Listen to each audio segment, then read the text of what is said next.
नमस्कार साथियों, स्वागत है आपका अपने यूट्यूब चैनल भाषा निकेतन में। साथियों, हम बात कर रहे हैं हिंदी भाषा एवं साहित्य का वस्तुनिष्ठ इतिहास, जो डॉक्टर सरस्वती पांडे और गोविंद पांडे जी का है। और आज साथियों हम जो चर्चा करेंगे, वो आज हम चर्चा करेंगे आपका निर्गुण धारा प्रेम मार्गी सूफी शाखा पर। और इससे पहले हमने जो भी ज्ञान मार्गी शाखा पर बात की थी, आज हम निर्गुण धारा में प्रेम मार्गी या सूफी शाखा को पढ़ेंगे। तो चलिएगा वीडियो शुरू करेंगे। और वीडियो शुरू करने से पहले चाहेंगे, आप हमारे चैनल पर नए हैं तो आप हमारे चैनल को सब्सक्राइब करें और वीडियो पसंद आए तो उसे लाइक और शेयर भी करें। तो चलिएगा देखते हैं। तो साथियों, इसमें हमारा भारत में सूफी धर्म का प्रचार प्रसार 12वीं शताब्दी में ख्वाजा मोइनुद्दीन चिश्ती ने किया था। सूफी धर्म का प्रचार प्रसार, प्रेम मार्गी में हम सूफी शाखा को पढ़ रहे हैं। अब देखिएगा आगे, इसमें सूफी धर्म को संक्षिप्त रूपरेखा इस प्रकार है। इस्लाम में एक तो शरा होता है सनातनी, और बेशरा सूफी कहा जाता है। अब देखिए, यहाँ बेशरा माने सूफी के यहाँ पर 4 संप्रदाय हुए: चिश्ती संप्रदाय, सोहरावर्दी संप्रदाय, कादरी संप्रदाय और नक्शबंदी संप्रदाय। अब जिसमें चिश्ती संप्रदाय में 2 प्रकार के हुए, साबरी और निजामी। सोहरावर्दी संप्रदाय में आपके 5 प्रकार के हुए, जलाली, मखदूमी, मीर अंसाही, दौला शाही और इस्माई शाही।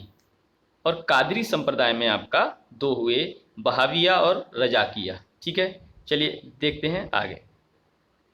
प्रमुख सूफी संप्रदाय की संक्षिप्त रूपरेखा निम्नांकित है, वो समझते हैं। संप्रदाय है चिश्ती संप्रदाय, और आदि प्रवर्तक इसके आबू अब्दुल्लाह चिश्ती माने जाते हैं। भारत में इसके प्रवर्तक थे मोइनुद्दीन चिश्ती, और समय 12वीं शताब्दी का उत्तरार्ध माना जाता है।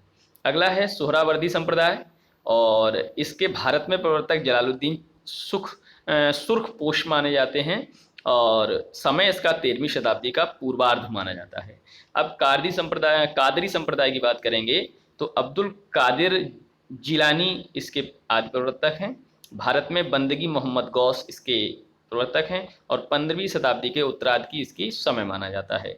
अब हम नक्शबंदी संप्रदाय की बात करेंगे तो वहा अल दीन नक्शबंद, मोहम्मद बाकी गिल्लाह बैरंग, ये आपके भारत में प्रवर्तक हैं, और 16वीं शताब्दी का उत्तरार्ध माना जाता है इसका समय। चलिए देखते हैं अगला क्या है। सूफी दर्शन को तसव्वुफ कहते हैं। सूफी दर्शन को हम तसव्वुफ कहते हैं। सूफी शब्द की व्युत्पत्ति के संबंध में निम्नलिखित मत हैं। देखिए, मूल शब्द सूफ है, अर्थ ऊन होता है। सफ है पंक्ति, सूफा है चबूतरा, सूफिया है विद्या, और सफ़ा है पवित्र या निर्मल। तो इन सभी शब्दों से कहीं ना कहीं लोगों ने जुड़ाव माना है सूफी का।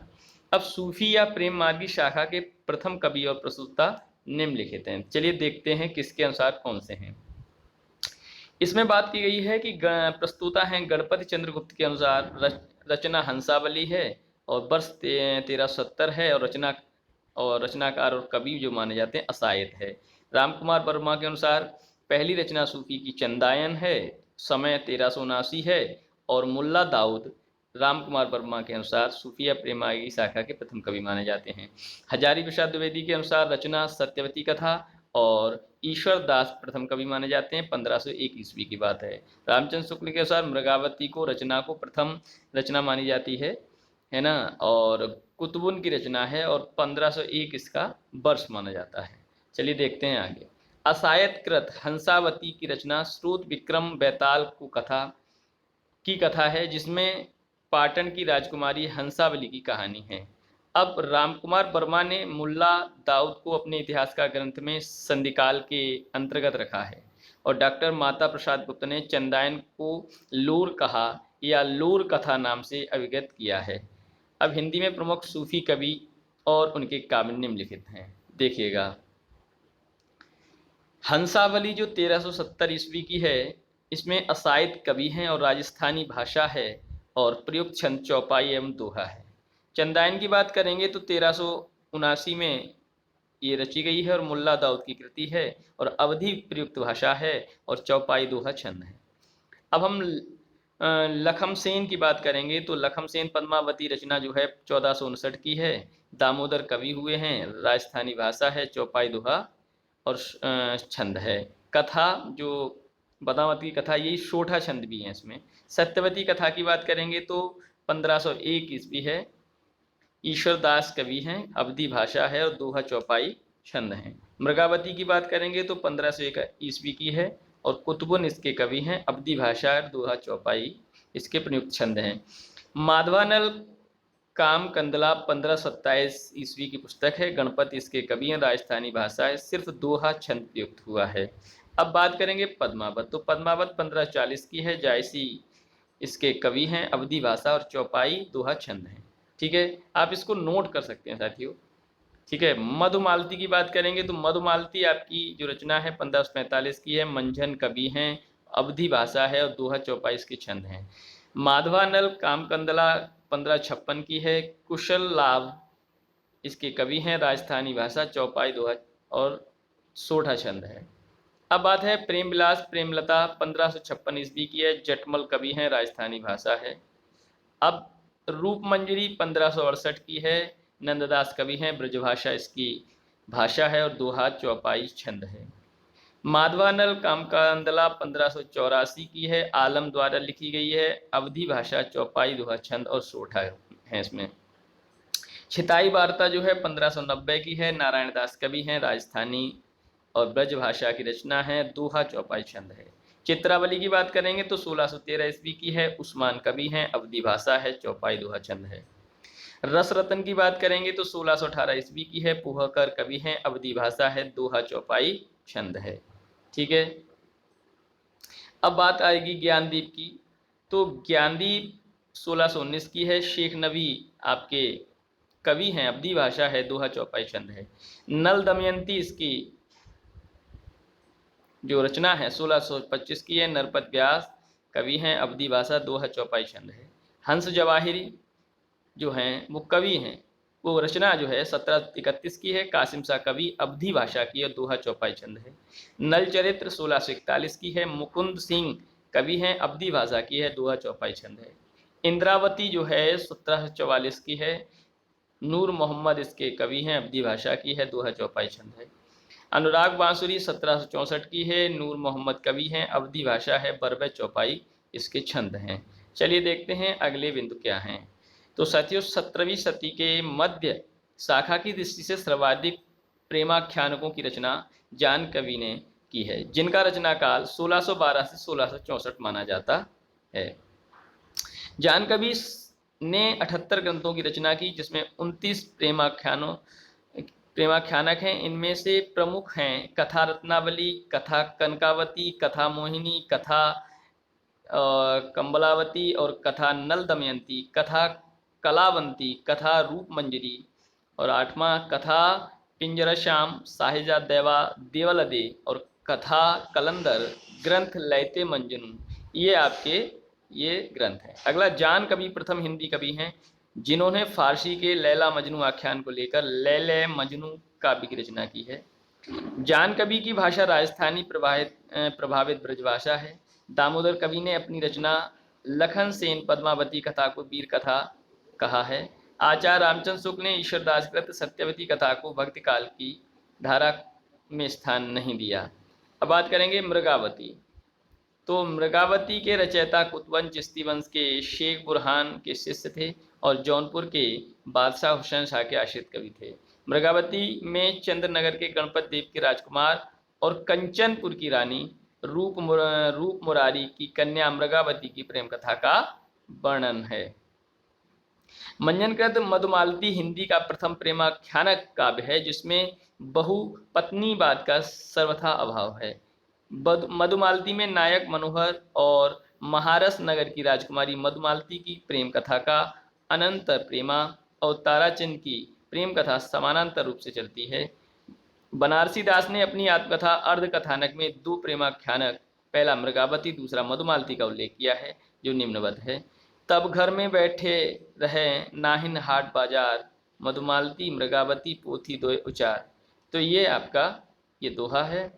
अब सन 1643 संवत 1700 में दक्षिण के शायर नसरती ने मधुमालती के आधार पर दक्षिणी उर्दू में गुलशन इश्क के नाम से एक प्रेम कथा लिखी। जायसी कृत पद्मावती में कुल 57 खंड हैं। इनका प्रिय अलंकार उत्प्रेक्षा है। मलिक मोहम्मद जायसी ने अपने पूर्व लिखे गए 4 प्रेमाख्यानकों का उल्लेख किया है, इसमें मधुमालती, मृगावती, मुग्धावती और प्रेमावती हैं। जायसी प्रसिद्ध सूफी फकीर शेख मोहम्मदी मुहीउद्दीन के शिष्य थे और शेर शाह के समकालीन कवि थे तथा अमेठी के निकट जायस में रहते थे। जायसी द्वारा रचित महत्वपूर्ण ग्रंथ उनके विषय में निम्न हैं। पद्मावत जो रचना है नागमती और पद्मावती और रतन सेन की प्रेम कहानी है, और अखरावट में वर्णमाला के एक एक अक्षर को लेकर सिद्धांत संबंधी तत्वों से भरी चौपाई हैं। अखरावट पद्मावत ये आपकी मलिक मोहम्मद जायसी की रचनाएं हैं। उसके बाद आखिरी कलाम भी मोहम्मद जायसी का है। कयामत का वर्णन तथा मुगल बादशाह बाबर की प्रशंसा है। चित्रलेखा में लघु प्रेमाख्यानक है। कहरानामा में आध्यात्मिक विवाह का वर्णन है, यह कहरवा शैली में लिखा है। और मसलानामा में ये ईश्वर के प्रति प्रेम निवेदन है। ठीक है, मसलानामा कन्हावत। और अब देखते हैं आचार्य रामचंद्र शुक्ल ने जायसी के द्वारा रचित 3 ग्रंथों पद्मावत, अखरावट और आखिरी कलाम का ही उल्लेख किया है। आचार्य शुक्ल के अनुसार पद्मावत की कथा का पूर्वार्ध कल्पित उत्तरार्ध एक ऐतिहासिक है। आचार्य रामचंद्र शुक्ल ने लिखा है, कवि ने केवल भिन्न प्रतीत होती हुई परोक्ष सत्ता की एकता का आभास दिया था। प्रत्यक्ष जीवन की एकता का दृश्य सामने रखने की आवश्यकता बनी थी। यह जायसी द्वारा पूरी हुई। यह कथन किसका है? आचार्य रामचंद्र शुक्ल का है। जो कबीर ने पूरा नहीं किया प्रत्यक्ष रूप से, वो जायसी ने किया, ये कहना चाहते रामचंद्र शुक्ल जी। चलिए देखें अगला।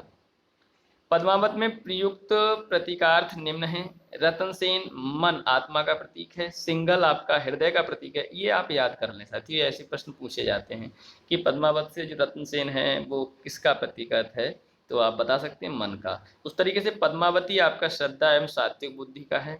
सुबह या हीरामन तोता गुरु का है। नागमती आपका दुनिया धंधा तथा सांसारिक बुद्धि का है। राघव चेतन शैतान का है। अलाउद्दीन आपकी माया का है। चलिए देखते हैं अगला प्रश्न। विजयदेव नारायण शाही ने पद्मावत को हिंदी में अपने ढंग की अकेली ट्रेजिक कृति कहा है। विजयदेव नारायण शाही ने क्या कहा है? पद्मावत को हिंदी में अपने ढंग की अकेली ट्रेजिक कृति। पद्मावत का नागमती वियोग खंड हिंदी साहित्य की अनुपम निधि है। अगला बिंदु देखेंगे, प्रेमाख्यानक काव्यों में 5 चौपाई के बाद एक दोहा देने की परंपरा निम्नलिखित कृतियों में है। मृगावती में है, मधुमालती में है, इंदावती में है, सत्यवती कथा में है, चंद्रायन में है और आलमकृत माधवानल कामकंदला में है। प्रेमाख्यानक काव्यों में 7 चौपाई के बाद एक दोहा देने की परंपरा निम्नांकित कृतियों में पाई जाती है, पद्मावत और चित्रावली। तो ये आपको याद रखना है कि 5 दोहों के बाद एक चौपाई और 7 दोहों के बाद एक चौपाई, मतलब 5 चौपाई के बाद एक दोहा और 7 चौपाई के बाद एक दोहा, ये किन किन प्रेमाख्यानकों में है ऐसा इसमें देखिएगा। प्रेमाख्यानकों में 5 के बाद ये है, 7 के बाद ये है। सूफी कवि उस्मान चिश्ती वंश परंपरा में हाजी बाबा के शिष्य थे और बादशाह जहांगीर के समकालीन थे। उस्मान कृत चित्रावली में नेपाल के राजकुमार सुजान और रूपनगर की राजकुमारी चित्रावली की प्रेम कथा का वर्णन है। चित्रावली में अंग्रेजों के द्वीप का भी वर्णन किया गया है। नूर मोहम्मद दिल्ली के बादशाह मोहम्मद शाह के समकालीन थे। नूर मोहम्मद ने फारसी में रोजतुल हकायक नामक ग्रंथ की रचना की। नूर मोहम्मद ने रोजतुल हकायक नाम की रचना की। चलिएगा अगला देखते हैं। नूर मोहम्मद कृत इंद्रावती में कालिंजर के राजकुमार और आगमपुर की राजकुमारी इंद्रावती की प्रेम कहानी है। आचार्य शुक्ल ने नूर मोहम्मद कृत अनुराग बांसुरी की निम्न विशेषताओं का उल्लेख किया है। इसकी भाषा सूफी रचनाओं में बहुत अधिक संस्कृत गर्भित है। हिंदी भाषा के प्रति मुसलमानों का भाव है। शरीर, जीवात्मा और मनोवृत्तियों को लेकर पूरा अध्यवसित रूपक एलेगरी खड़ा करके कहानी बांधी गई है। और चौथा है, चौपाई के बीच बीच में उन्होंने दोहे न लिखकर बरवे रखे हैं। ठीक है, ये आचार्य शुक्ल ने नूर मोहम्मद के अनुराग बांसुरी की निम्न विशेषताओं का वर्णन किया है। अगला है, आचार्य शुक्ल ने नूर मोहम्मद कृत इंद्रावती को सूफी आख्यान काव्यों की अखंडित परंपरा की समाप्ति माना है। आचार्य शुक्ल ने सूफी या प्रेम मार्गी शाखा का एकमात्र हिंदू कवि सूरदास नामक एक पंजाबी को माना है जो शाहजहां का समकालीन था। नल दमयंती नामक प्रेम कथा लिखी। किसने लिखी है? सूरदास जी ने नल दमयंती। महत्वपूर्ण प्रेमाख्यानक काव्य और उसके नायक नायिका निम्न है। चंदायन में लोर लोरिका चंदा, लोर आपका नायक है, चंदा नायिका है। सत्यवती कथा में राजकुमारी सत्यवती नायिका, राजकुमार ऋतुपर्ण आपके नायक हैं। मृगावती में राजकुमार आपके नायक हैं और मृगावती नायिका हैं। पद्मावत में आपके रतन सेन नायक और पद्मावती और उनकी पत्नी नागमती। ठीक है। मधुमालती में मधुमालती और मनोहर और प्रेमा ताराचंद, ये सब नायक नायिका हैं इसमें। माधवानल में कामकंदला और माधव नायक नायिका। रूप मंजरी विवाहिता रूप मंजरी और कृष्ण आपके नायक और नायिका में है। रतन सेन रंभा और सोमा ये आपके नायक नायिका हैं। तो इस तरीके से आप समझ सकते हैं कि प्रेमाख्यानकों में कौन नायक नायिका हैं, याद कर सकते हैं। अब साथियों बात करेंगे सूफी कवियों की महत्वपूर्ण काव्य पंक्तियों की। सबसे पहले हम बात करेंगे कुतुबन की। तो कुतुबन की है, रुक्मिणी पुनि वैसे ही मार गई, कुलवंती सतसों सत्य भई, बाहर बह भीतर वह हुई, घर बाहर को रह न जोई, और विधिकर चरित न जाने, आनू जो सिरजा सो जाहि नियानू। ये किसकी हैं? कुतुबन की। मंजन क्या कहते हैं? देखत ही पहचानहु तो ही, एही रूप जेही छंदर्यो मोही, एही रूप बुत अह छपाना, एही रूप सर रब सृष्टि समाना, एही रूप शक्ति और सीयू, एही रूप त्रिभुवन कर जीव, एही रूप प्रगटे बहुभेषा, एही रूप जंग रंक नरेशा। ये चौपाई हैं, किसकी हैं? मंझन की हैं। बिरह अवधि में अवगाह अपारा, कोटि माही एक पर न पारा, परत पारा, बिरह की जगत अविरथा जाही, और बिरह रूपी है सृष्टि सवाही। ये किसकी है? ये भी मंझन की है। अगला देखते हैं मंझन की कौन सी है। नैन बिरह अंजन जिन सारा, बिरह रूप दर्पण संसारा, कोटि माही बिरला जग कोई, जाई सरोई बिरह दुख होई। ये भी आपकी चौपाई है। रत्न की सागर सागर ही, जगमत मोती जगमोती जग कोई, और चंदन की बन बन उपजय बिरह की तन तन कोई। ये आपका दोहा, ये चौपाई है।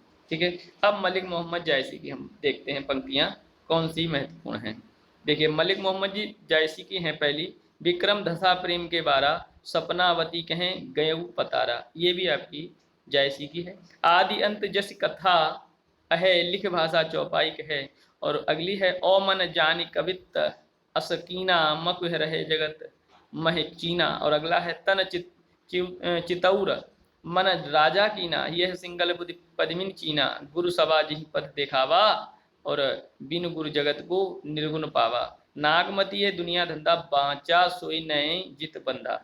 और प्रेम कथा यही भांति विचारहु, बूझ लेउ सो बूझे पारहु। और सरवर तीर पदमिनी आई, खोपा छोर केस मुकलाई। अब बरु निवान अस ओपह, बंधे बेधे रन बन दाख, और सौजहि ना सब रोबा, पाखई तन सब पाख। अगला है, कोई मिलान जो पहुँचे कोई, तब हम कहब पुरुष बल होई। है आगे पर्वत है बाटा, विषम पहाड़ अगम सुठि घाटा। मानुष प्रेम भयु बैकुंठी, नाहित कहा छार वही मूठी। और अगली एक और पंक्ति है, छार उठाए लीना एक मूठी, और दीन उड़ाए पृथ्वी झूठी। ये सब पंक्ति किसकी हैं? आपकी जायसी की हैं। इस तरीके से मोहम्मद जीवन जल भरन, रहट घड़ी की रीति, और घड़ी सो आई ज्यों भरी, और डरी जन्म का नीति। और अगली देखिए, होते ही दरस परस भा लोना, धरती सरग भयउ सब सोना। अगली देखिए, साजन लेई पठावा, आयुष जाई न भेंट, तन मन जोबन साज के दहे चली ले भेंट। अगली देखिए, पीयू सो कहू सते संदेशणा, हे भौरा है काग, शोधने बिरहे जरे मुई तेही धुआं हम लाग। अगली देखिए, जौहर भई स्त्री पुरुष गए प्रसंग्राम, और पात साई गूढ़ा चूरा चितौर भा इस्लाम। नयन जो देखा कम्बल भा निर्मल नीर शरीर, और हसत जो देखा हंस हंस भा दसन ज्योति नगहीर। देखिए अगला देखते हैं, फिर रोई कोई नहीं बोला, आधी रात विहंगम बोला, बरसे मघा झंकोरी झंकोरी झंकोरी, मुंह दो नैन चुबई जन ओरी। मोहम्मद कभी कही जोरी सुनावा, सुना जो प्रेम पीर का पावा, जे मुख देखा ते हंसा, सुना तो आए आंसू। कवि व्यास रस कमला पूरी, दूरी ही नियर नियर भा दूरी, जेहि के बोल बिरह के धाया, और कहू के ही भूख कहाँ ते छाया। ये सब पंक्तियां आपकी किसकी हैं? जायसी की। अगला देखते हैं, भयों बिरह जल केलिकारी, डार डार जो कूक पुकारी, प्रेम पहाड़ कठिन विधि गढ़ा, और सो पे चढ़ जो सिर सो चढ़ा, ये सी जायसी। पंथ सूर्य कर उठा अंकुरु, चोर चढ़ेगी चढ़ मंसूरू, ये भी आपकी जायसी। ये सभी पंक्तियां आपकी जायसी की थी, जो इतनी हैं, जो आप नोट भी कर सकते हैं। और आपको साथियों पीडीएफ अगर इसकी चाहिए तो आप हमारे टेलीग्राम चैनल से लिंक दिए हैं डिस्क्रिप्शन में, आप उसको टेलीग्राम चैनल लिंक दिया है, उस पर क्लिक करिए और वहाँ पहुँचिए, वहाँ आपको ये उपलब्ध करा दी जाएगी। चलिए अब विविध में देख लेते हैं। सूफी कवियों ने परमात्मा को स्त्री तथा आत्मा को पुरुष रूप में स्वीकार किया है, जबकि संत कवियों में इसका विपरीत साधना की है। सूफी कवियों की प्रेम पद्धति में इश्क मजाजी लौकिक प्रेम से इश्क हकीकी अलौकिक प्रेम तक पहुंचने की कोशिश है। इश्क मजाजी आपका लौकिक प्रेम है और इश्क हकीकी अलौकिक प्रेम है। अब परमात्मा स्त्री को माना है, आत्मा पुरुष को माना है सूफियों ने। सूफी सिद्धांत में इश्क हकीकी तक पहुंचने के लिए साधक को निम्नलिखित चरण अवस्थाओं से गुजरना पड़ता है। तो मनुष्य के 4 विभाग माने उन्होंने, देखिएगा। नफ्स विषय है, भोग वृत्ति इंद्रिय, और आम लेना सूद भौतिक है, 4 जगत हैं। शरीयत साधक की 4 अवस्था, शरीयत है धर्म ग्रंथों की विधि निषेध। रूह आत्मा या चित्त कहते हैं इसे। आमले मलुकत चित्त जगत, 4 जगत हैं, है ना। और तरीकत हृदय की शुद्धता है। कल्ब हृदय है, आमले जबूरत आनंदमय जगत, और हकीकत आपकी भक्ति उपासना से सत्यबोध है, और अक्ल माने बुद्धि, और आमले लाहत ब्रह्म जगत, और मार्फत सिद्धावस्था या आत्मा परमात्मा मिलन। तो इस तरीके से यह मनुष्य के 4 विभाग हैं, 4 जगत हैं, और साधक की 4 अवस्थाएं हैं। ठीक है, तो आप इसको नोट कर सकते हैं। ठीक है, नफस को आमले नासूद भौतिक में माना गया है, रूह को आमले मलुकत चित्त जगत में माना गया है, कल्ब हृदय को आमले जबरूत आनंदमय जगत माना गया, और अक्ल बुद्धि को आमले लाहत ब्रह्म जगत में माना गया है। ठीक है साथियों, आज हमने चर्चा की निर्गुण धारा पर, और निर्गुण धारा में साथियों हमने ज्ञानाश्री और प्रेमाश्री दोनों शाखाओं को, दोनों उनके कवियों और कवियों की पंक्तियों को हमने पूरी अच्छे तरीके से पढ़ लिया है। अब हम कल बात करेंगे सगुण भक्ति उद्भव एवं विकास पर, और इसको हम विस्तार से पढ़ेंगे। तो साथियों वीडियो कैसा लगा आप कमेंट सेक्शन में बताइएगा, और कोई भी आपको संदेह और डाउट है तो आप उसमें पूछ सकते हैं। इसके अलावा आप हमारे चैनल से नए देखने वाले हैं तो जुड़ना चाहें तो आप हमारे चैनल को सब्सक्राइब करें, और वीडियो पसंद आए तो लाइक और शेयर भी करें। तो फिर मिलेंगे अगले वीडियो के साथ, तब तक के लिए नमस्कार, धन्यवाद।